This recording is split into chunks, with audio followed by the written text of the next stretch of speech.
Bonjour à tous, bienvenue sur la RTS, votre émission Les Rendez-vous du samedi, votre émission culturelle hebdomadaire. C'est parti mbokk yeeg xarit yi ñu ngi leen di jaajëfal ci tàmm bi ngeen ñu tàmm di ñu seetaan la RTS, la télévision de tous les moments. ñuy am nag mbégte bu waxtu bi jotee di leen dégtal seen émission culturelle buy traité aada ak cosaan bu Sénégal ak bu Afrique fii ci radio diffusion télévision sénégalaise.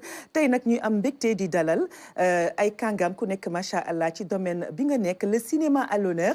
xam ngeen ne le monde vibre n'est-ce pas au rythme du festival de Cannes, 77e édition à Cannes en France notamment. fii nag dinañ ci waxtaan ci kanam, donc ñu am fi Ibrahima Mbaye Thié mi nga xamante ne ni kenn présenté tu ko fii Sénégal ak biti réew ci planche ci cinéma.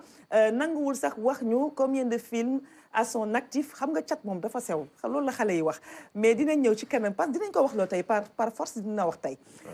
également Pape Bounam Lopi, voilà, ñëwoon na fi en fin 2023 ci filmam bu siiw boobu Le Mouton de Sada. Tabaski nag la ñu wax. xam nga ñun Tabaski c'est dans quelques jours. film bi daal di dem Maroc, daal di fay gagner benn prix. ñu fier ci loolu. Sada, le petit, n'est-ce pas, Amadou, c'est cela. Donc il vient d'avoir 11 ans. mu am talent. Le film a fait un carton, continue de faire un carton. Et puis distribution bi dinañ wax ci tournée nationale bi ngeen di préparer. Docta est là, le festival bat son plein.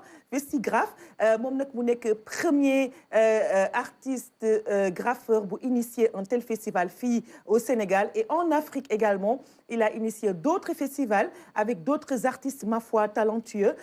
dinañ ci waxtaan si kanam. Le festival bat son plein à Dakar et en Afrique présentement.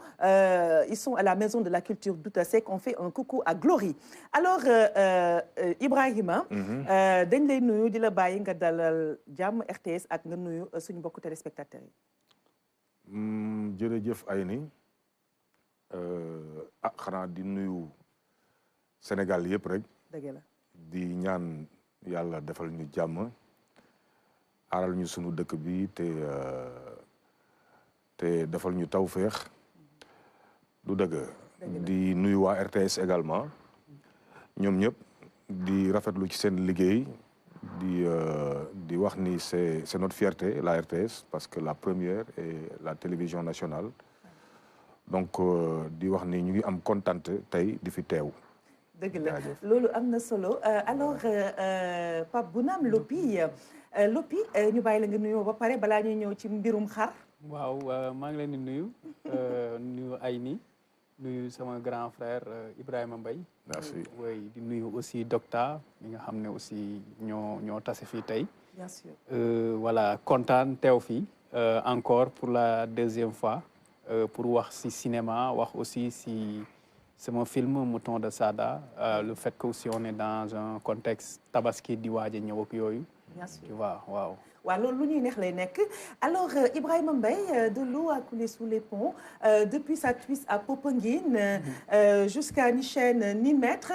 mooy dernier film bi nga xamante ne nii moom nag moom nga mujj tourné à l'île Maurice. donc mu nekk carrière boo xam ne nii très riche nga nekk nag fierté ñun fii ci médias yi, l'audiovisuel, fierté culture, art et culture, fierté Sénégal tout court ak Afrique parce que dañ la xam tamit biti réew. macha allah. Ibrahima, ñu bëggoon nga ñëw tuuti sa carrière depuis 1993, sa tuisse à Popenguine. Les planches également, tu es comédien au Théâtre National Daniel Sorano depuis 1999. dinañ ci ñëw. mais nga waxal ñu tuuti sa carrière parce que je pense que da nga commencé avec les planches d'abord. waaw j'étais au lycée, donc foofu laa tàmbalee di def théâtre avec suma professeur Habib Kébé, que je salue au passage. Donc moo ñu initié au théâtre. Il était question avec l'Institut français de Saint-Louis que ñu présenter une pièce pour participer au FIST. À l'époque, jamono yooyu mooy festival interscolaire bi centre culturel français bii doon organisé. Effectivement. Donc ñun en 92 ci lañ njëkk a participé. D'accord. Représenter l'Institut français de Saint-Louis. Wow. Donc en 93 également ñu participé. Oui. Alors ci la Moussa daal di ñuy gisee. Moussa Sène Absa. Voilà. Qu'on salue au passage. Que je salue au passage. Oh, donc wow. ci la ñu gisee il avait un projet de film et sunu groupe bi doon joué dafa correspondre woon ak casting am. Ok. ci noonu daal la ñu jëlee fin 93 je crois ñu dem tourner ji film bi ñuy wax léegi ngay wax léegi. muy Ça tue ça Popenguine. À Popenguine. Donc foofu lañ commencé. Oui, ce premier long métrage. muy sama premier long métrage. Depuis lors, moi, je pense personnellement, man maa ngi la découvrir ci Madame Brouette. Avec Moussa, toujours. Toujours avec Moussa Sène Absa. Wow. C'est à croire que tu es son acteur favori, hein? Parce que décidément, c'est beaucoup de films que vous avez fait ensemble. Waaw Moussa de moom c'est quelqu'un de très fidèle te moom bu nekk na nit koo xamante ni it il aime dafa bëgg daal ay nitam ku mu xas ba xam day am na kóllëre goo xam da koy sàmm ba lu mu am. Oui. dana fexe ba xool lu ci correspondre ak yow mu jox la ko. dëgg la. Donc loolu laa jàpp ci moom te ba léegi mi ngi jàpp ci loolu it dañuy déggante donc looloo tax finalement on a fait 4 je crois 4 ou 5 films. Lesquels? Ça tue ça Popenguine, Teranga Blues, Teranga Blues, oui, Les Bijoux d'Adja, Madame Brouette, ouais. Ensuite ouais. waaw Black and White sax une production française boo xamante ni bokk nañ ko ak moom à Thiès. À Thiès. À Thiès, Ça fait déjà 5 longs métrages avec Moussa Sène Absa. Moussa moom carrière am riche na torop moom xam naa dinañ dem Popenguine en tournée ak moom. Certainement une émission spéciale avec lui, il le mérite. Mais lan moo la marqué ci Moussa Sène Absa? Baye Fall gi mu doon direct. Waaw. Vivant. Waaw. Un esprit libre. Waaw. du dëgg est très créatif. Ah oui, oui, extrêmement créatif. Donc et puis nit ku am coloré. Dëgg la. Loolu laa jàpp ci Moussa. Alors nga nekk fii ak sa rakk Pape Bounam Lopi. Pape Bounam Lopi nag moom daal di def le mouton de Sada mu génn ci 2023 bi mu am nag carton vraiment un succès phénoménal film bi parce que ça traduit nos réalités. xam nga bu yàgg ba cinéma africain tamit lu ci bëri du ñëpp nag dañ daan jéggani wala bon di ko jaxase suñu tradition ak leneen mais bii moom. ak léegi les jeunes réalisateurs ak producteurs dañuy tàmmu di nettali notre vécu. Tel que ce film-là lan nga xalaat ci le mouton de Sada. D'abord di ko féliciter moom Pape Bounama di suma rak bu ma jox cër ci cinéma li tax ma jox ko cër boobu ci moom la. Parce que daf ci yàgg bëgg ko. Ba yàlla boole ñu nag ñu bokk baay ci cinéma. Ah oui. muy Aziz Boye. Ah très bien. Le feu Aziz Boye. D'accord. Donc ñun ñu bokk cercle boo xamante ni moom fa laa ko fekk. mu yàgg fa lool ak ay ñeneen ñu ci àndaloon. Donc il est resté fidèle à sa vocation. À sa passion. Donc moi wax naa ko depuis Waga bi ma gisee film bi. Waaw. Film bi également xam naa ko avant mu koy génne parce que partagé woon na ko ak man. Waaw. Donc je pense que pour un premier film. Waaw. Très sincèrement. Waaw. Il est à la hauteur de toute attente. Alors Lopi dégg nga lii sa grand frère wax. ban yëg-yëg nga ci am. li ma ci am mooy comme ni mu ko waxee dañoo bokk Aziz Boye. ñi nga xam ne sunu mentor la sunu papa la sunu lépp la ci wàllu cinéma ak ci vie ci dundu normal mooy li mu wax sànq rek sànq ñi ngi doon waxtaan maak moom avant plateau bi ci li nga xamante ne mooy ñun dañu am devoiru construire sunu imaginaire c'est-à-dire nettali ay histoire yoo xam ne dafa méngoog ñun dafa méngoog suñuy histoire dafa méngoog suñuy culture dafa méngoog suñuy valeur parce que dañ koy wax aussi dañoo envahir ak imaginaire l'autre dañoo envahir ak image l'autre mais bokk na ci colonisation bokk na ci jumtukaayu colonisation aliénation la en fait acculturation aliénation donc loolu yëpp boo ko jëlee mooy jëmmal li nga xamante ne tey jii liggéey boobu moom lañ nekk di def moom lañ def ci Mouton de Sada te moom la ñu wëyal ci wàllu cinéma di ci woo ñëpp mooy émission yi ngay def ak yëpp yoo xamante ne dañu war a essayer nampatal sunu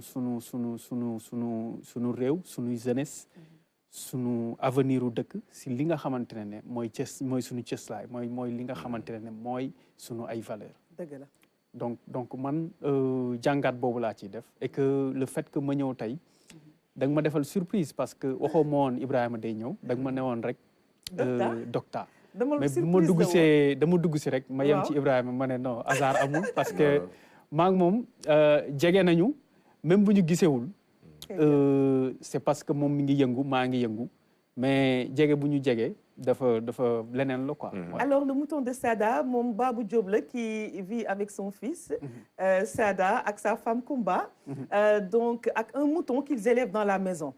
ah noonu la demee Sada finit nag par tisser une forte relation d'amitié avec le mouton. donc ñu ne dañ koy tabaské mu indi problème mu daw ak mouton bi. donc sortie nationale c'était en novembre 2023. Sortie internationale en février 2023. Avec la mention spéciale du jury ñu ngi nii di découvrir donc avant-première bi. fan la amee woon aussi. mi ngi amee woon Canal Olympia. waaw voilà je me rappelle c'était plein à craquer.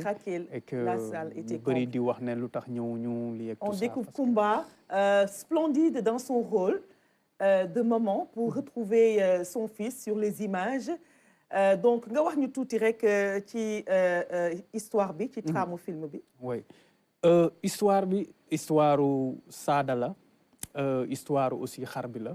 parce que xar bi aussi dafa nekk personnage lu ñuy wax personnage mooy dafa nekk koo xamante ne dafa bokk ci film bi comme acteur. day fësal ay bëgg-bëggam ay envem ay moom gis-gisam moom xar bi. dëgg la tu vois am na sax benn scène boo xamante ne dafa doon ànd ak xale bi si seen yoonu fig bi mooy rëcc boobu ñu def. pour daw sobewu ñu dox ba seen. ay deru xar bi bañ ne du jaar foofu parce que yoon la boo xamante ne deram la ñuy jël di ci defar ay dàll ak yooyu donc mooy maroquinerie. voilà moom mu proposé xale bi que ñu jël beneen yoon boo xam ni loolu du fa am donc loolu tamit message la boo xam ne day wane ne xar bi am na conscience par rapport ak société bi am na critique bu muy def par rapport ak société bi si moom. Le festival Khouribga du Maroc, ngeen participé si dernièrement, je pense qu'il y a juste une semaine. Alors, ngeen am ci nag prix. Je pense que c'est le prix du meilleur acteur. Sada Djelko. Naka ngeen nañ leen contacter ak naka la film bi participer si festival bi ak naka ngeen dundee distinction boobu ngeen jëlee Maroc. waaw film bi nu mu participer mooy que dafa am koo xamante ne moo res wàllu distribution film bi bu ñuy wax Oumou Jegaan Ñang boo xam ne ciné banlieue la jógee comme man ni ma jógee ciné banlieue léegi moom moo déposé film bi foofu gars yi sélectionné ko après buñ ko sélectionné film bi dafa man li ma doon xaar mooy public marocain bi parce que mooy film bi première la au Maroc. c'est la première fois ñu koy wone Maroc. comme ñun ak marocains yi dañu partager culture tabaski. ñoom ñu koy wax Laïd El Kébir. donc dama doon xaar ñoom naka la ñuy recevoir film bi naka la ñuy ban perception la ñuy am ci film bi mais perception buñ ci am dafa doy waar parce que ñoom dañu ne le fait que film bi réussir amitié bi quoi. entre xar bi ak xale bi. li ñu dem ba miinante ba sorte que yow mi seetaan daf lay convaincre que ne ñaar ñi ay xarit lañ. loolu sax moo tax ñu ñu ne xale bi faw ñu jox ko raaya parce que naka la mën a def ba mën a àgg foofu ak li nga xamante ne mooy xar loolu daf leen a emporté donc du le prix Amadou Diop moom tamit boo xamante ne ni dafa joué loo xam ni dafa doy waar may rappelé bi ma ko doon casting waaw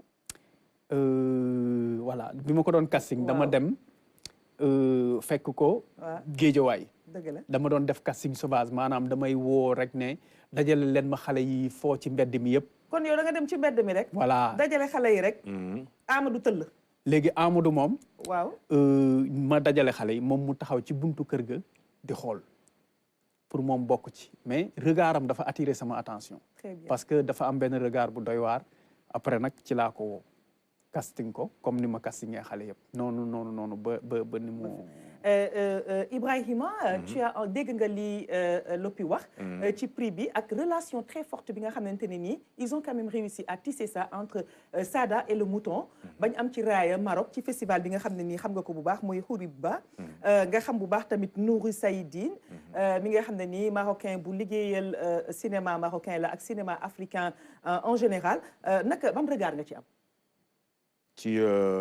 ci d'abord relation Sada ak ensuite ñu ñëw ci Nouridine d'accord pour man effectivement bi muy wax ni public marocain bi waaw loolu daf ko jëlee kaw daf leen séduire du lu may bett lu tax parce que autant ñun ñoo bokk culture tabaski comme ni ko Pape Bounama waxee mais bokkuñu culture ci ni ñuy dundeeg bàyyi ma li ñuy wax animaux domestiques surtout ak xar ñoom du ñu yar xar seen biir kër très bien ñoom ca tool yi la ñuy yaree xar am ay sàmmkat fii nag y a cette culture là boo xamante ni nit ñi dañuy dund ak xar ci biir kër dëgg la donc ñoom loolu daf leen di séduire te du ñoom rek la mën a séduire dëkk yu bare boo demoon xamuñu dund ak xar ci biir kër ay muus ay xaj yooyu la ñu xam yooyu moom boo ci defoon film du jaaxal kenn parce que mais xar nag dafa nekk loo xamante ni dafa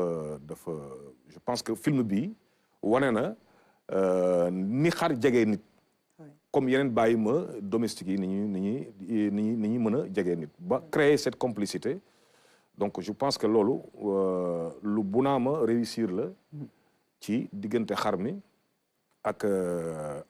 ak Sada donc loolu man du ma jaaxal parce que tant que film baa ngi kon nag dem ñu bare daañ la waxaat ni la ñun moo indi prix bi d'ailleurs moo indi da leen di impressionné si festival bi da leen di impressionné voilà Khouribga nga xam bu baax tamit Nourou Saïdine alors cinéma marocain tamit nekk lu am solo ci àdduna bi peut-être juste un mot waaw Nourou moom wax dëgg yàlla musuma ko approché mais liggéeyam dégg nañ ko tase naag moom ay FESPACO yu bare yoo xamante ni je pense que Alain Gomis même bi muy njëkk am grand prix bi moom moo ko annoncé woon parce qu'il était président du jury je crois si je me rappelle bien donc loolu la moom liggéeyam ci cinéma africain ak ci cinéma marocain am naa ci ay témoignages yu bare yu ma dégg venant de Mansour Soro Wade ak ñeneen ñu ko xam dëgg la mu nekkoon jàmbaar boo xamante ni wax dëgg yàlla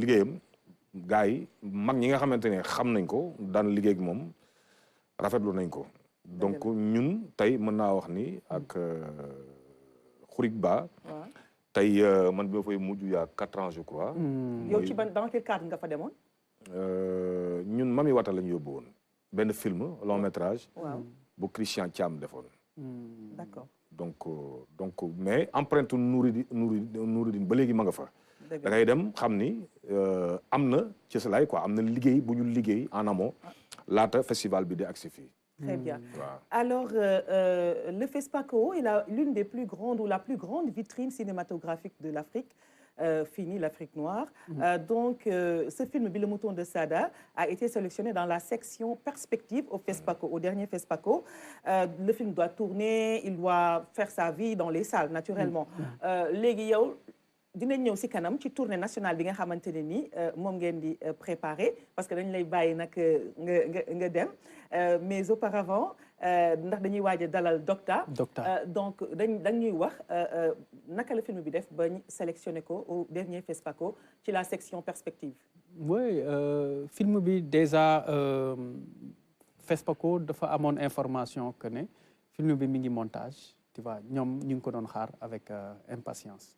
li ñu doon wax sax mooy est-ce que dinaa leen jox lu ñuy wax première mondiale est-ce que damay dem festival bu mel ni Cannes aussi il voulait le film aussi ak wala yeneen festival mais dama def choix ne film bi sa première mondiale sera au FESPACO tu vois loolu tamit ñoom ñu accueillir quoi à bras ouverts parce que am xamoon nañ film bi parce que jaar na ci benn réseau de financement jaar na si yenn kii ñu jotoon lire scénario bi yoo xamante ne même nit ñoo nekkoon foofu après ils l'ont accueilli et que film bi nekk en compétition foofu noonu après film bi mu ñëwee foofu biñ ko wonewee deux fois dañoo yokku séance de projection yi parce que dañoo gis ne engouement bi mu am ak attractivité bi mu am par rapport ak publicu FESPACO bi dafa laajaat ñu defaat yeneen séance de plus donc ñoom tam ñu yokku séance de projection yi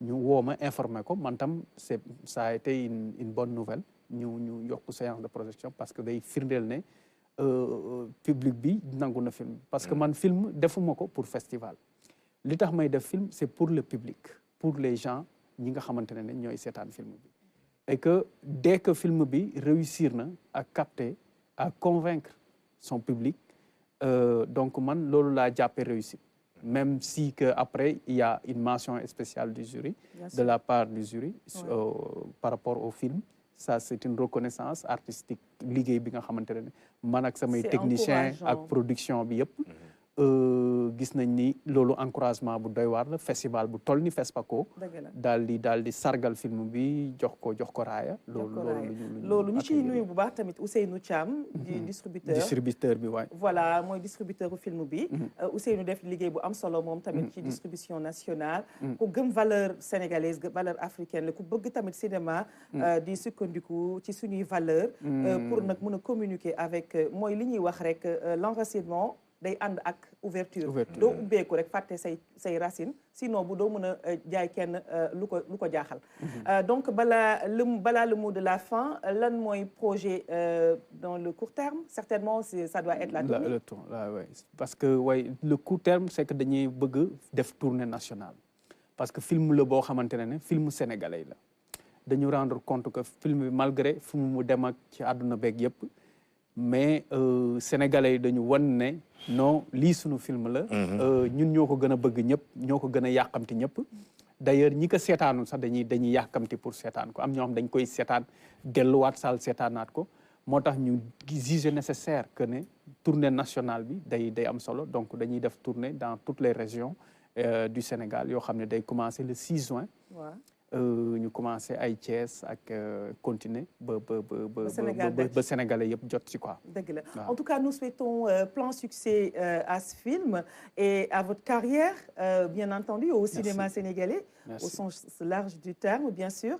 ak d'autres raaya yeneen raaya ñu ngi leen di xaar pourquoi pas le festival de Cannes bi nga xamante ne nii mu ngi battre son plein actuellement en France alors on se donne rendez-vous très prochainement sur nos antennes. Lopi, mais on va se quitter avec donc les dernières sorties musicales de la semaine sur la RTS, la télévision de tous les moments, votre émission Les Rendez-vous du samedi pour nag ñu gën a yaatal waxtaan bi ak Ibrahima Mbaye ñu ñëw en long et en large ci carrière am cinéma ak théâtre et puis mu wax ñu ay projet également et puis on va faire l'état des lieux du cinéma sénégalais moom mun na ko fi mu jaar ak carrière bu riche bi mu am macha allah et puis Docta est dans les coulisses il va faire son entrée dans un instant merci.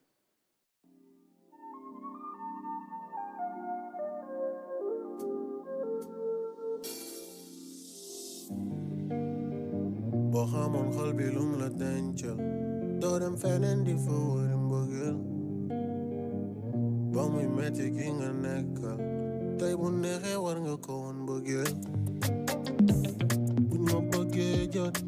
yow lañuy jaar parce que yaay sama faiblesse kenn nga ci man ku nekkaat ñaar xol bi jël ko léegi jotee ba nit ki yëpp nelaw ci nga may jege xëcc ma aj ma ci kaw naan ma noo ko bëggee manaan la nii laa ko bëggee guddi gi jotee ba nit ki yëpp nelaw ci nga may jege xëcc ma aj ma ci kaw naan ma noo ko bëggee manaan la nii laa ko bëggee yaa jël xool bi ki ji ko def ci loxo bi remplacé ki fa nekkoon nekkete dama juumoon IS 814, Mia Guissé, gauche-droite, Leuz Diwanji, en featuring avec Astou Niane, Les Bougui, à l'instant sur votre télévision nationale. Moi, les dernières sorties, les dernières vidéos de cette semaine, mais pour Les Bougui, je pense que c'était la semaine dernière, sortie semaine dernière.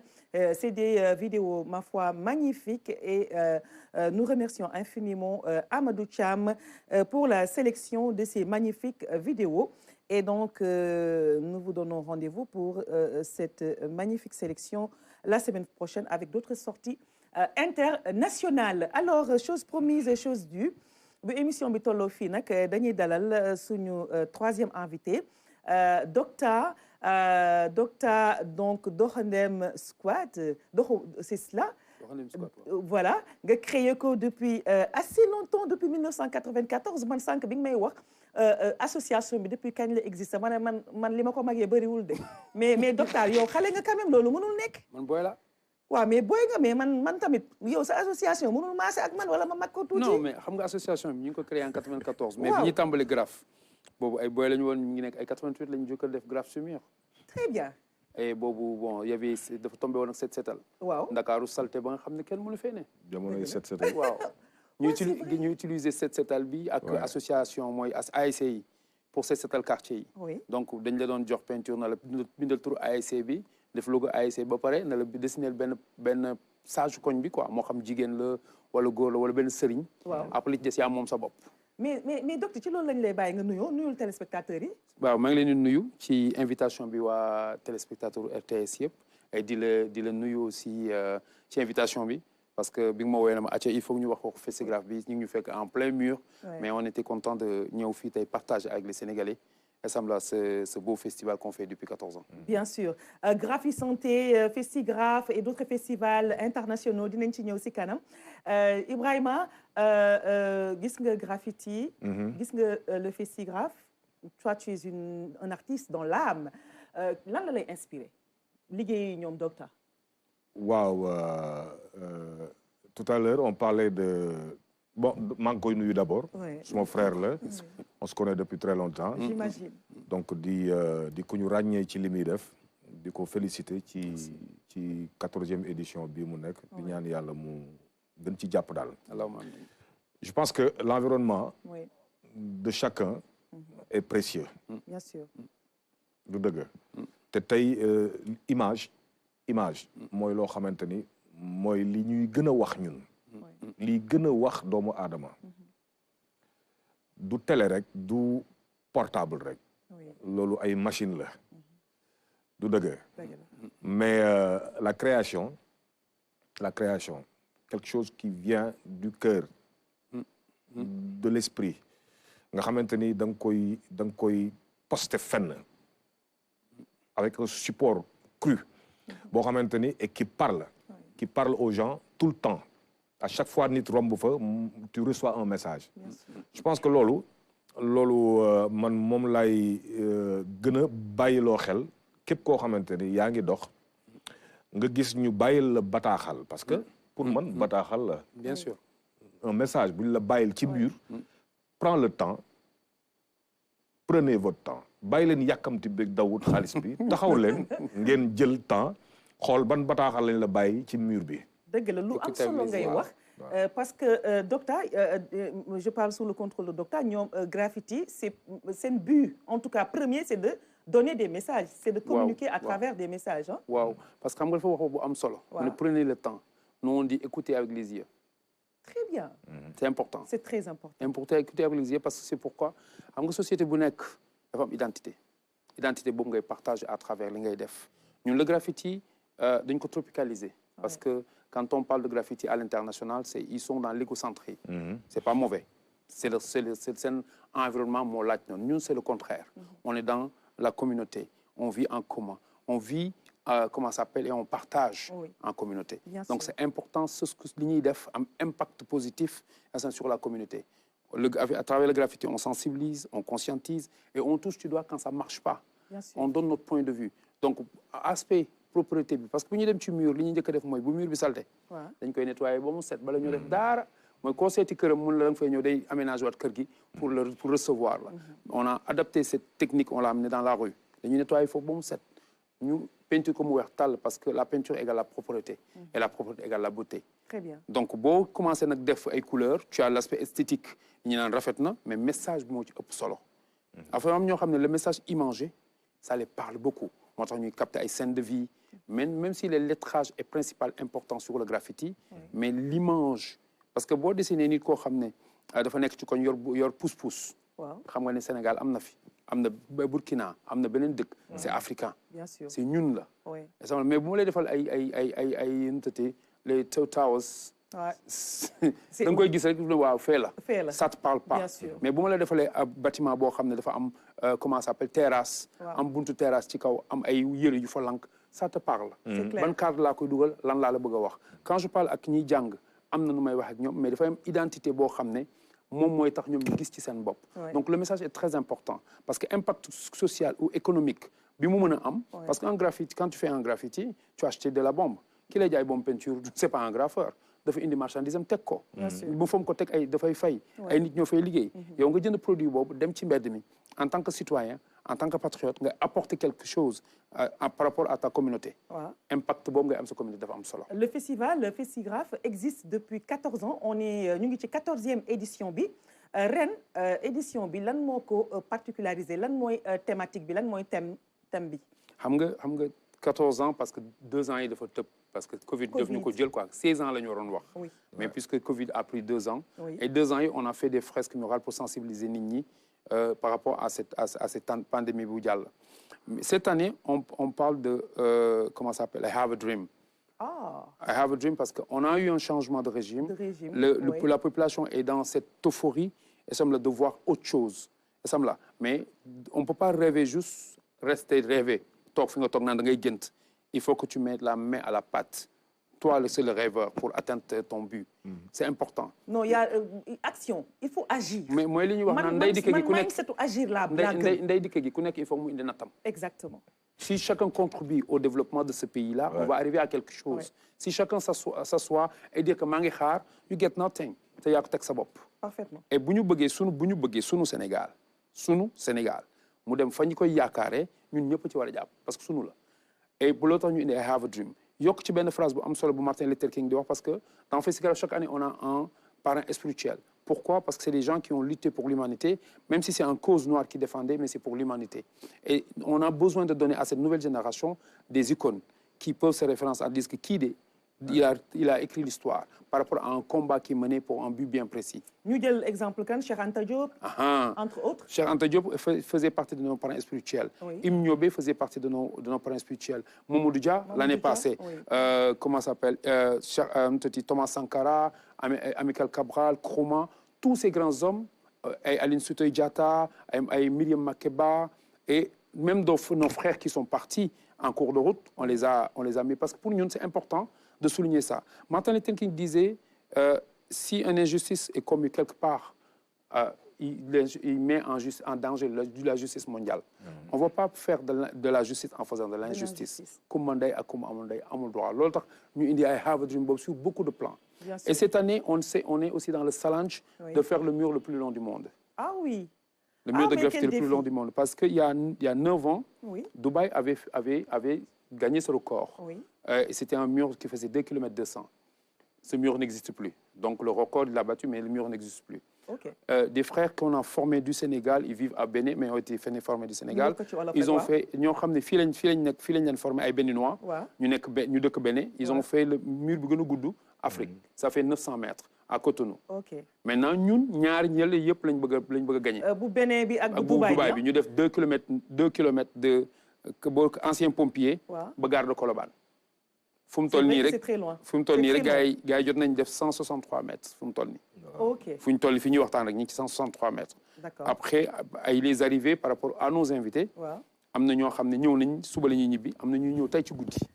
ok parce que mur bi 1 mois lay durer réalisation bi loolu mooy objectif bi. te invité yi ku nekk war na ci. war na ci def participer parce que mur bi mi ngi tudd Ndakaaru la Waaw. beauté de Dakar pas la beauté esthétique mais on va parler de l'éducation on va parler de l'intégration africaine on va parler de l'histoire de vivre ensemble. dinañ ci ñëw dañuy laaj Ibrahima. Ibrahima dégg nga li docteur wax. Yéen quand je dis yéen mooy le théâtre le cinéma c'est d'autres arts naka ngeen di def pour passer vos messages à l'humanité au peuple.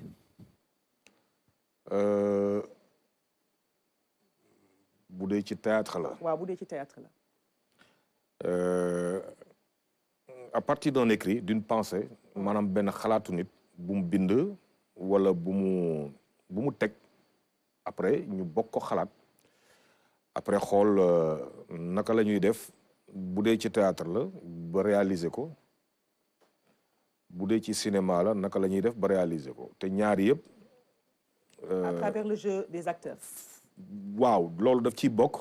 oui daanaka mooy résultat bi nga xamante ni moom la ñuy gën a sentir mais ci ginnaaw yaa am na beneen liggéey boo xamante ni ay techniciens liggéey nañ ko ay décorateurs liggéey nañ ko. moom mi il a eu à travailler à Sorano gis naa ko ba tey ci ay spectacles yoo xamante ni on fait appel à lui. pour la conception de décor. vous collaborez. oui. ah non ça se complète. Bien sûr. loolu moom waaw loolu moom cinéma ak théâtre moom. waaw dafa nekk surtout le cinéma le 7e art. waaw qui fait appel à toutes les formes artistiques. bien sûr. donc noonu la demee donc ñun pour ñu porter tey un message il faut d'abord ñu bind ko. teg ko wala ñu xalaat ko partager ko. après nag ñu woo quelqu'un un réalisateur wala un metteur en scène mu xool naka la koy defaree boole kook yi mu war a àndal ci wàllu décor ci wàllu musique ci wàllu scénographie ci wàllu lumière ci wàllu voilà xool nan la mën a àndee ba ñu atteindre objectif bi mooy que kiy seetaan si mën a jot ci liñ ko bëgg a wax. communication bi jàll. mu jàll waaw. théâtre parce que nag man li ma fekkee laa mën a wax am na tamit lu ma gëstu naturellement depuis temps ñoom Ousmane Sembène Djibril Diop Mame Betty vraiment on est très fiers Sembène d'ailleurs son film Le Camp de Thiaroye dinañ ko diffuser ci festival de Cannes bi c'est une première. ñuy saluer initiative boobu mais l'exil d'Albouri par exemple man joué naa ko sur scène ñëw naa seetaan si Sorano comédienne en herbe laa nag donc yenn spectacle yi tel que Antigone ou la controverse bu Sotigi Kouyaté mais effervescence boobu amoon il y a une quinzaine d'années est-ce que mu ngi am ba tey non amatul moom lay bañ a wax de amatul docteur yaa ngi ree de xam nga théâtre boo ne quinze dernières années yi bon bu ma koy natt tey dama lay wax ni la on avait à la tête du théâtre Sorano un professeur de lettres Ousmane Diakhaté en la personne ba pare nekkoon un technicien du théâtre c'est vrai qui enseignait le théâtre même l'histoire du théâtre la dramaturgie tout ce que tu veux au théâtre voilà notamment du dëgg oui donc ku xam théâtre ku ko jàng mu nekk passion oui ba yàlla dogal ñu indi ko à la tête du théâtre Sorano donc li tax effervescence boobu ngay wax noonu waaw amatu fa objectivement lay wax de mooy tey il faut ñu ndëppal le théâtre sénégalais ndëppal c'est pas un gros mot parce que nag man de maa la ko wax yenn spectacle quand même yu am mais ça veut dire que kon c'est dramatique quoi xam nga li tax ma ne la il faut ñu ndëppal ko waaw parce que Sorano tey mooy li nga xamante ni mooy la locomotive du théâtre sénégalais du dëgg moom mooy tey la vitrine bu sooxee dafay doy waar tey y a des troupes privées yoo xamante ni tey de gauche à droite ñu ngi organiser wu di liggéey de manière professionnelle. Je dis de manière professionnelle. Oui. Sorano dafa am mission. Comme Grand Théâtre ni mu amee mission. bi ko fi Abdoulaye Wade di teg. Sorano bi ko Senghor di teg fii dafa am mission te mission boobu du ko wàcc ilaa yow mi din. dëgg la. adduna mën a tëddee nag. qu'on soit dans la mondialisation déedéet dafa am sa mission et sa mission fondamentale. C'est quoi? mooy. waaw. Le patrimoine culturel sénégalais da ko war a porter. nee nga ma gis nga l'exil d'Albouri. waaw. Tu as cette chance-là. Ah oui. Mais est-ce que tey sa jarbaat gis na ko? Parce que Ousmane, comment il s'appelle encore? Omar Seck, Omar Seck, qui était le directeur également de la troupe théâtrale de Sorano à l'époque. Waaw. Avait un talent fou. Donc mi ngi noonu. Donc la mission. Oui. Du théâtre Sorano. Oui. mooy d'abord le patrimoine. Oui. daf ko war a téye que génération bu ñëw xam ko. génération bu ñëw xam ko. L'autre aspect de sa mission nga xamante ni mooy l'ouverture yaa ngi koy wax léegi. Ah, l'enracinement et l'ouverture. L'ouverture, c'est d'affronter, c'est d'aborder les grandes œuvres à la dimension des grands théâtres du monde, la comédie française et tout. loolu il faut ñu xam ko. Tant que xamuñu ñaar yi, on aura beau dem dugg ci damay dégg ñu naan Sorano chez vous tey dama koy dégg maanaam Sorano day doxantu sax léegi ba ci ay milieu carcéral wala mu dem non je dis des choses. C'est pas sa mission. C'est la mission des petites troupes, des troupes privées ou des troupes comme Arco, par exemple, qu'on pourrait encadrer et pour faire une certaine sensibilisation. Mais Sorano warul wàcc sa mission. Mais xam nga man waxuma rek sax Sorano, même pour les autres troupes théâtrales du Sénégal. Dama ne nam daan doxee compagnie ya amoon. Waaw. Léegi ñu ngi am ba tey am na yu ci am. Mais les troupes privées ñu ngi fii di liggéey di voyager. Justement ñu ngi liggéey di voyager la ñuy produire di ko yóbbu sur le plan international. wane wuñ ko fii Sénégal. C'est un problème de moyens wala nit yi ñoo amul fibre artistique bi war wala lan la. Non, moi qui voyage un peu. Oui. dama lay wax ne la saa yu ma demee fenn. dañ may laaj est-ce que Sorano existe jusqu'à présent. C'est-à-dire tey jii nii festival yu bare yoo xamante ne c'est Sorano qui devrait représenter moo ñu waroon fa taxawal. tey c'est des troupes privées ñoo fay dem. ay boy yu jëngul seen bopp. ay boy yoo xamante ni ñu ngi ñafe. xam nga lu tax xam nga lu waral loolu. waaw. ah. gis nga boo wàccee sa ànd. ba nit ñëw ni ci coppet yéeg ci. ba nga wàcc ko yow nga wuti beneen ànd de. wala boo bëggee foqatiwaat sa ànd da ngay xam lan mooy sa cër. mais Ibrahima yow tu es à même de parler des séries gis nga séries yi. ni mu bëree léegi. Les gens sont férus de ces séries là. On diffuse ça nos chaînes. sénégalaises nationales. lan mooy si sa xalaat yow quel regard portes-tu sur ces séries là ak engouement bi mu am. waaw xam nga man li nga xamante ne jàpp naa ko. mooy série yi bari na trop tey on peut se féliciter d'un aspect. Lequel? mooy xëy na novelas yi ñu doon seetaan nag yu bare tey wàññeeku na. waaw. Sénégalais bi mi ngi consommer des produits sénégalais. Ouais. Mais attention. Pourquoi attention? Pourquoi tu nous mets en garde? Ouais, je mets en garde la conscience commune sénégalaise.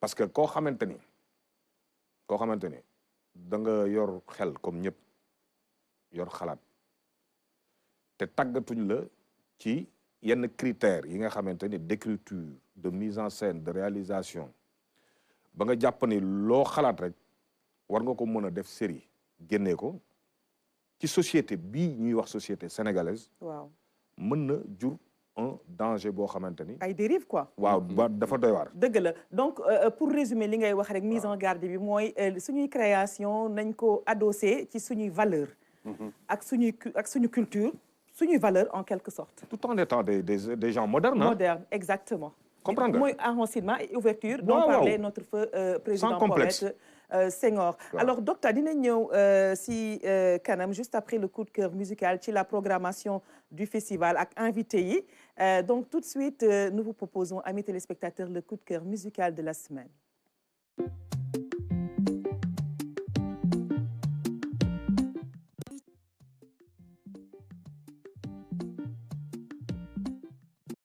Merci infiniment à Mia Guissé, très pétillante dans le coup de cœur musical de la semaine.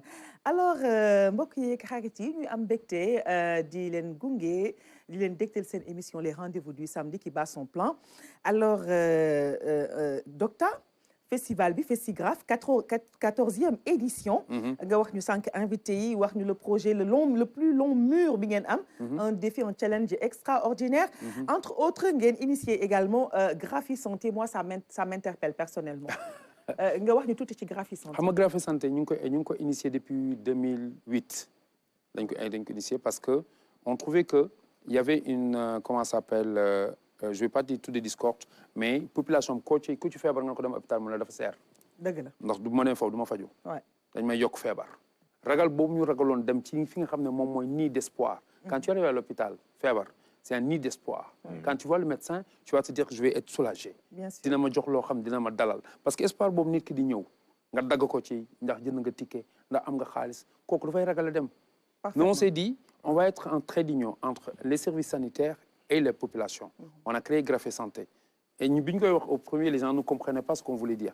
On réunissait dans tout ce qui est, comment ça s'appelle, sida, hygiène bucco-dentaire, drépanocytose et tout ça. Wow. Tous ces médecins se mettaient dans la rue, sans blouse, ils portaient des t-shirts. Mais ils faisaient leur boulot de médecin.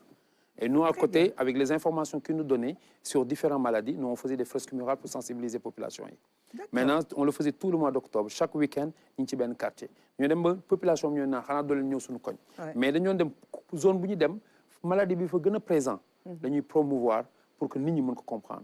Les médecins faisaient leur boulot auprès de ces populations. Après, nous avons comprendre que ni des médecins, ni des gens dem ci bërëb boo xam ne dañoo waat ne dañuy dimbali doomu aadama yi.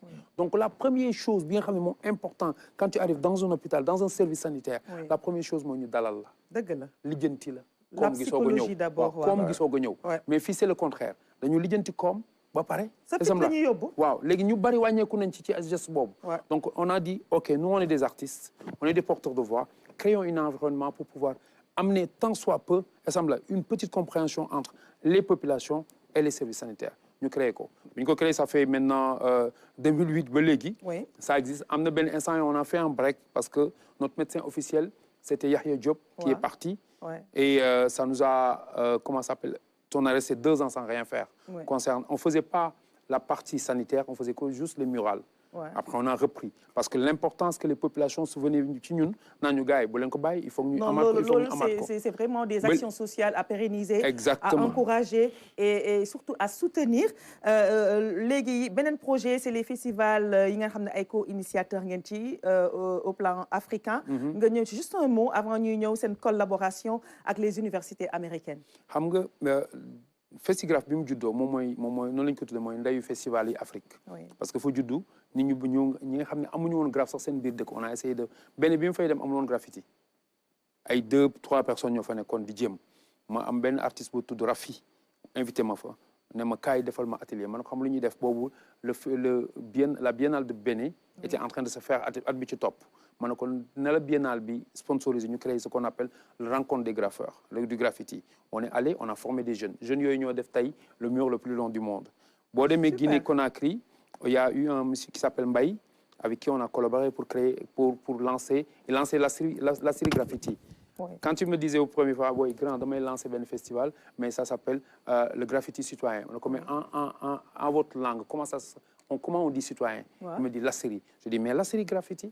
Pour moi, une identité guinéenne, une identité africaine, au lieu d'utiliser le français. Le graffiti, elle est mondial. Nous avons fait job avec Chimère. Chimère a lancé aussi couleur urbaine.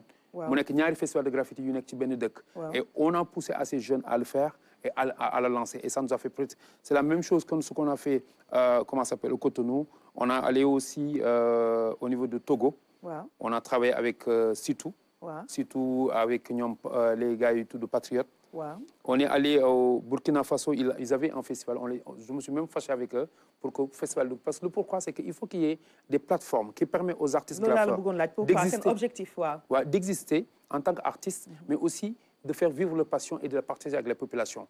Quand tu fais un festival de graffiti, tu ramènes beaucoup d'artistes. Artistes qui ont des talents, indi sa manière de faire. Oui. Quand tu inities des jeunes au graffiti, tu les donnes d'avoir une palette de différents artistes qui les permet d'avoir différentes techniques. Si tu as une di ko jox li nga xam boo indi juróomi personnes yoo xam lu wuute ki ngay jàngal moo la ëpp xam-xam parce que bu jëlee ci ñoom ñëpp moo la ëpp xam-xam. Et l'objectif que j'ai toujours dit, moi j'ai réussi ma mission quand j'ai créé d'autres graffeurs. Bien sûr. Quand j'étais seul vers les années 88 et tout ça, Matador l'a rencontré comme ben graffeur. Après, il y a eu Dippy Dub Graph, il y a eu Miserable Graph. Mais actuellement, tu as les graffeurs que j'ai formés, ils tournent partout dans le monde. Mais ils voyagent, ils sont partout dans le monde. Ils vivent du graffiti. Pour le Sénégal, c'est cette ouverture-là.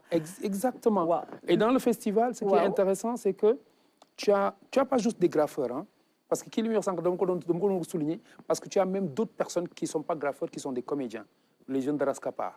Ils font partie de l'équipe de festival. Exactement. Parce que c'est des jeunes qui sont des comédiens et qui font des super bonnes choses. Mon c'est Makla. C'est Makla. Nous sommes nous Amdi Boubakhaba. Amdi Willy, comme Balla. C'est l'équipe avec nous Samou et tout ça. Nous sommes en Tunisie. Di gagner des prix de Nibisi. Moi me l'a expliqué. Voilà. Une jeunesse d'un koy dolel. D'un koy def moko bu joxe job par d'un koy permettre qu'il se développe et pouvoir s'imposer et représenter le Sénégal à xam-xam. Pas la tête vide. Non, non, Khamkham, Cheikh Anta Diop, c'est l'un de vos parents, de l'un inspiré. Wakhnako. Khamkham, le Nirawante. Pas autre chose. Légui, nous, parce que c'est important. Pour moi, ndaw. Boko joxe, boko tagate joxo dara. Donc, koy permettre moi mon responsable. Mon sigi. Mi ngi wax waxu Sorano. Sorano, man liggéey na fa ci projet yu bari. Mais pour moi, lolu lu mu parti Sorano patrimoine la. Jeunesse bii di ñëw. Sorano daf leen war a gunge. dëgg la lii jeunesse bi def Sorano waru ko def Sorano moo leen war a gunge moo war a nekk ndeyu ñi nga xam ne ñi ngi dem ci différentes instances yooyu pour def follow man sama point de vue la. Maintenant dafa important que il faut qu'on puisse penser à la transmission et au développement et à la relève. C'est important. dëgg la loolu lu am solo la alors dañ leen di proposer tout de suite donc avoir absolument sur la RTS nos programmes ce week-end avec la complicité de la régie.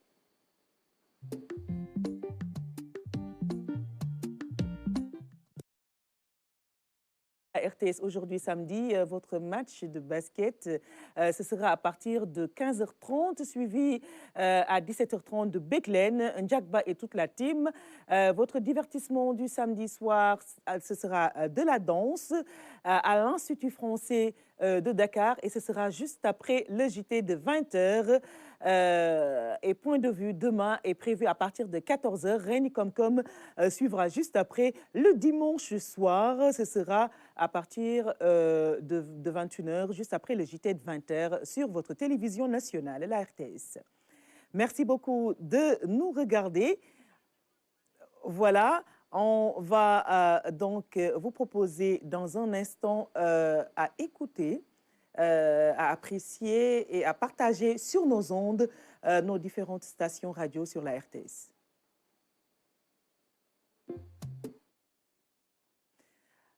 Voilà, sur nos ondes donc, dans un instant, sur votre télévision nationale. Sur nos ondes, le débat, c'est de 13h30 à 15h aujourd'hui. En vérité, demain dimanche, de 10h10 à 11h. Et sur Radio Nationale, le samedi aujourd'hui, la soirée dansante, 22h, 1h du matin, avec Alassane Sy. Yaroudin Baguiaroutei, c'est le dimanche, à partir de 14h. Jusqu'à 15h30. Et sur Dakar FM 94.5, la Radio Bonheur, c'est au 58 boulevard de la République, en face du Théâtre National Daniel Sorano, ce samedi 15h-18h, Kif, l'émission Kif. Et puis Reggae Massif est prévu demain dimanche, à partir de 16h jusqu'à 18h. On fait un clin d'œil à notre ami Amala Doucouré. Voilà, merci à mes téléspectateurs de nous suivre. C'est avec un plaisir renouvelé que nous sommes avec vous. Votre émission bat son plein, les rendez-vous du samedi, l'agenda culturel donc de cette semaine et de la semaine à venir. Voilà, les jeudis littéraires au Centre culturel Blaise Senghor. Pour les férus de lecture, je vous y invite. C'est tous les jeudis, donc toute la journée, au Centre culturel régional Blaise Senghor. Le Souk des Arts, c'est aujourd'hui à 11h, c'était ce matin, à l'Institut français de Dakar. C'est un film. Et puis, Fête Rec, c'est toujours aujourd'hui, mais c'est tout à l'heure. Je vous invite donc à aller à l'Institut français. Si vous aimez la danse, ce sera à partir de 15h. Et la semaine du livre, n'est-ce pas? Non, la semaine du livre a démarré depuis le 22, mais ça, c'est un autre film africain. C'est Nom, le 25 mai 2024. C'est aujourd'hui à partir de 20h, toujours à l'Institut français de Dakar. La semaine du livre a démarré depuis le 22. C'était l'ouverture donc au musée des civilisations noires. Notre amie Mariem, écrivaine et cinéaste, donc y a participé. On la félicite pour cette participation. Donc certainement, on y reviendra samedi prochain. Alors, amis téléspectateurs, dañuy ñëw nag ak toujours suñu invité yi parce que nag xam naa li ñu dese si waxtu bëreetul Ibrahima tey moom def nañ état des lieux bu saf ci théâtre sénégalais, bien que mënuñ wax lépp ci benn émission, mais quand même l'essentiel, je pense que wax nañ ko.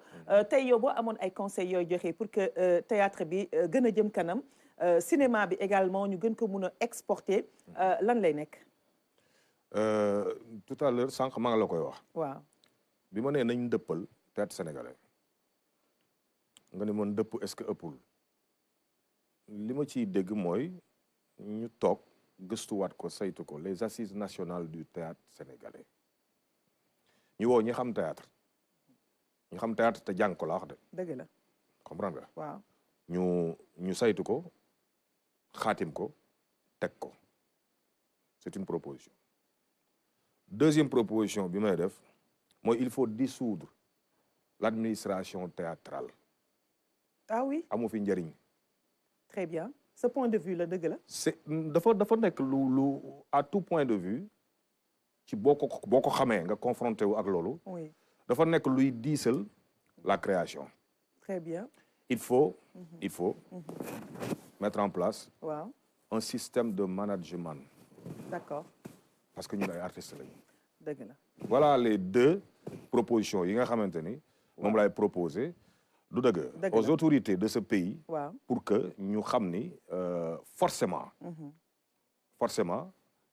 à la tête d'un théâtre. Bien sûr. ou à la tête des théâtres. waaw. il faut des hommes de théâtre. de théâtre c'est que domaine bu nekk l'idéal c'est que ñu jox ko koo xam ne xam na ko am na fibre bi daw ci yaram bi jàng na ko il parle le même langage. mais loo xam ne nii yow vraiment li ñu naan tu me fais perdre mon latin boo ne dem nga mu ne Dakar ga day métti mais loolu je le dis pour personne, mais je le dis pour ci lépp rek ci domaine bu ne.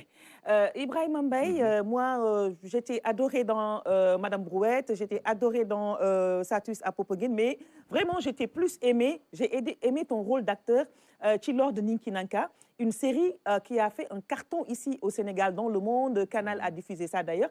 ñu wax ñu ci tuuti rek xam naa mooy nekk tàggoo bi ak yow ak ses projets. waaw je pense que série la boo xamante ni Soxna Benga moo ko bind. Oui. Inspiré d'une légende. Oui. muy Ninki Nanka. Oui. boo xamante ni Afrique yëpp man fi ma dem yëpp. chaque coin de l'Afrique chaque ethnie am na Ninki Nanka. donc originalité bi loolu la. et qu'il y a eu des sacrifices à l'origine pour que Ninki Nanka bi soit un protecteur d'une société ou d'un peuple. À l'origine dafa am ay jigéen ñoo xamante ni dañu defoon ay sacrifices yu lourds pour que doom yi ñuy jur qui lient un pacte avec le Ninki Nanka et que ñooñu ñooy nekk les gardiens du temple sacré. Oui. donc loolu la originalité boobu moo tax. Oui. je pense que cette série sort du lot. Et ça a fait son succès. Mais bravo à Soxna Benga. Ni chaîne ni maître, c'est le dernier long métrage bien tourné à l'île Maurice. Donc c'est en 2024, c'est récent parce que là on est au mois de mai 2024 à l'île Maurice, ni chaîne ni maître. Un mot sur ce long métrage? Un combat de l'homme noir qui continue toujours. Oui. du dëgg Oui. avec Simon Moutaïrou, donc qui revient un peu sur les traces de l'esclavage. Mais d'ailleurs, l'affiche a été publiée avant-hier, donc ça correspondait à l'anniversaire de l'abolition mooy bi ñu teree esclavage ci àdduna. 1848, ouais. Voilà, mu nekk barki démb la ñu génnee affiche film bi. Oui. Donc c'est un combat. C'est un combat. C'est un combat et dans ce combat, Waaw. le nom mooy déedéet. Déedéet bi. Waaw. Ba léegi mooy bañkat yi. Waaw. Ba léegi ñu ngi naan déedéet. Ce sera ton dernier mot. Ni chaîne. Waaw. Ni maître. Waaw. Li muy wax mooy. Waaw. xam nga lu am. Waaw. Musul am maître. Déedéet. Ci sunu xel lañ ko def. C'est tout. Musul am esclavage. Ouais. Ci sunu xel lañ ko def. Oui. Bindkat yi nag ñoo ko bind jox ko tur yooyu ay maître ay esclavage. Oui. Mu sax ci sunuy kondong ñi. Ba am na ñoo xam ne ba léegi sax jàpp nañ ni ñoom ay esclave lañu nangam ak nangam mais léegi le ni négation. NI. Oui. Musta am xam nga lu musta am. Waaw. ñu jàpp ay nit ndax leen ak ñu bañ ni ñoom du ñu njaamu. te ni chaîne ni maître. Waaw. noonu la demee. noonu la demee. gars yi dañoo dee fa ba ngeen ko jeex defee tàkk. foofu la Île Maurice loolu moom Waaw, Île xam naa Maurice. moom buñ ko naree wax moom day nekk beneen émission. non duñ ko wax. beneen yoon lay nekk ñu nuyu bu Merci. baax notre sœur Ndiar Gaye ici dans cette maison qui fait un travail absolument remarquable. Alors voilà, ni chaîne ni maître, voilà l'affiche que nous Voilà. découvrons sur nos écrans. Voilà, un film magnifique avec à l'affiche Ibrahima Mbaye Che, qui Anna Thiandoum. Ouais. Anna, elle est absolument remarquable. Également, je vous conseille vivement d'aller voir ce film dès Bientôt, en bientôt, septembre. qu'il sera dans nos salles, Canal Olympia, Pathé, donc Si Plaza, Si Cinéma, Cinéma Bounek Si Plaza, entre autres salles. Salle Ousmane Sembène également, son film qu'on projette à cette 77e édition du Festival de Cannes qui est en train de se dérouler en France. Alors, Docta, 14e édition de Festigraphe, magnifique concept.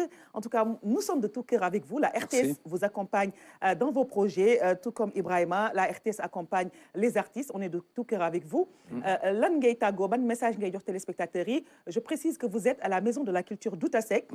J'invite nos téléspectateurs, nos amis téléspectateurs à y Venir, aller ouais. et à visiter et à vibrer, n'est-ce pas, au rythme de ce festival Festigraphe.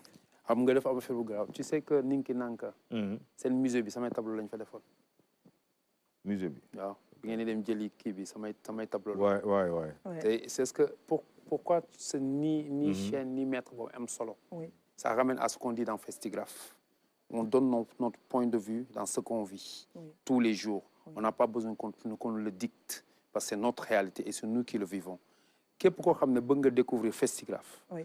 avec village Festigraphe parce que le village tient à sa fin tey mooy dernier concert bi avec un grand artiste de la Médina El Jazz El Jazz, il y aura aussi Cheikh Guissé Oui. qui va passer avec Beidi Oui. de Bidéo Boubès Bidéo, et il y aura aussi du breakdance il y aura du DJing avec DJ Daflex Oui. il y aura aussi des exposants parce Oui. qu'en Festigraphe à part les murales Oui. le plus long mur qu'on fait on installe un village où on permet à des gens Oui. de pouvoir exposer. Ce Oui. qu'on dit, c'est que venez nombreux Oui. à découvrir aujourd'hui à partir de maintenant, parce Oui. que exposant y a un feu, Oui. mais il y a le grand concert qu'il ne faut pas le rater.